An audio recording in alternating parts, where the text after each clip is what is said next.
Halo,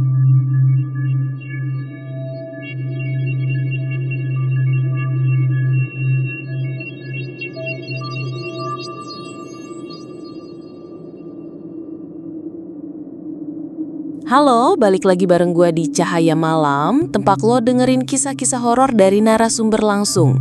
Malam ini kita udah kedatangan tamu yang punya cerita ngeri banget. Lo semua pernah kepikiran tinggal di rumah kosong? Tenang, gue juga gak mau mikirinnya kok.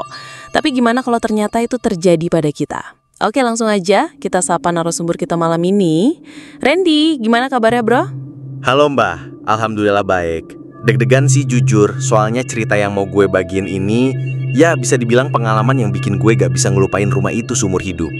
Gue penasaran banget. Jadi ceritanya soal rumah kosong ya? Iya, jadi gini Mbak, ini kejadian waktu gue baru pindah ke kota buat kerja. Karena gaji belum gede, gue nyari rumah kontrakan murah.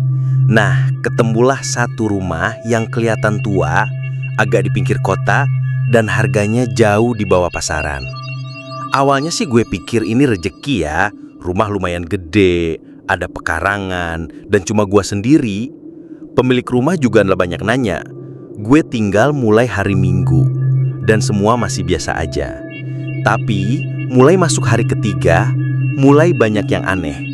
Malam-malam gue denger suara orang nangis. Awalnya gue pikir tetangga, tapi pas gue keluar kamar, gak ada siapa-siapa. Malah suara nangisnya pindah ke arah dapur. Yang paling serem, setiap tengah malam, pintu kamar gue selalu kebuka sendiri. Padahal gue udah ngunci, udah cek 2 kali. Tapi pas gue bangun jam 2 atau jam 3, pintunya nganga dan ada suara langkah kaki di lorong depan kamar. Gila, lu sempet mikir itu maling atau orang jahil? Banget, gue sampai pasang kunci tambahan, sampai bawa pisau kecil segala. Tapi pas gue cek CCTV murah yang gue pasang di ruang tamu, nah ini Mbak yang bikin bulu kuduk gue merinding. Jam 2:13 pagi, terlihat sosok putih jalan ngelewatin lorong depan kamar gue. Jalan pelan, terus berhenti, diem di depan pintu gue. Wujudnya kayak cewek, rambut panjang, putih semua, tapi gak punya muka. Setiap malam makin parah. Barang-barang gue pindah sendiri.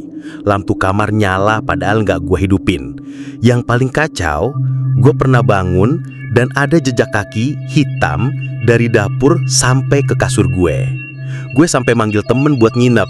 Dan malam itu jam 3 pagi, kita berdua lihat sosok itu berdiri di pojok kamar. Gak gerak, cuma berdiri doang. Temen gue nangis Mbak, literally nangis, gak bisa ngomong apa-apa. Seminggu kemudian, gue udah gak kuat. Gue mutusin buat pergi. Pas gue pamit sama tetangga depan rumah, dia ngomong gini, "Dek, rumah itu udah kosong sejak 2 tahun lalu. Yang tinggal terakhir, meninggal gak wajar." Gue langsung merinding sekujur badan. Ternyata, dulu pernah ada cewek yang bunuh diri di kamar depan. Dan sejak itu, rumah itu dikosongin. Gue gak tahu kenapa masih disewain, dan kenapa gue yang dapat. Buset, cerita lo ngeri banget Ren.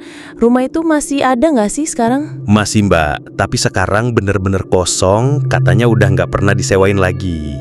Oke, Sobat Cahaya Malam, itu tadi cerita dari Randy tentang pengalaman horornya di rumah kosong. Jangan lupa, kalau lo juga punya cerita mistis, langsung aja DM kita. Sampai ketemu di episode berikutnya. Subscribe channel ini agar bisa berkembang. Cahaya Malam padam, horor menyala.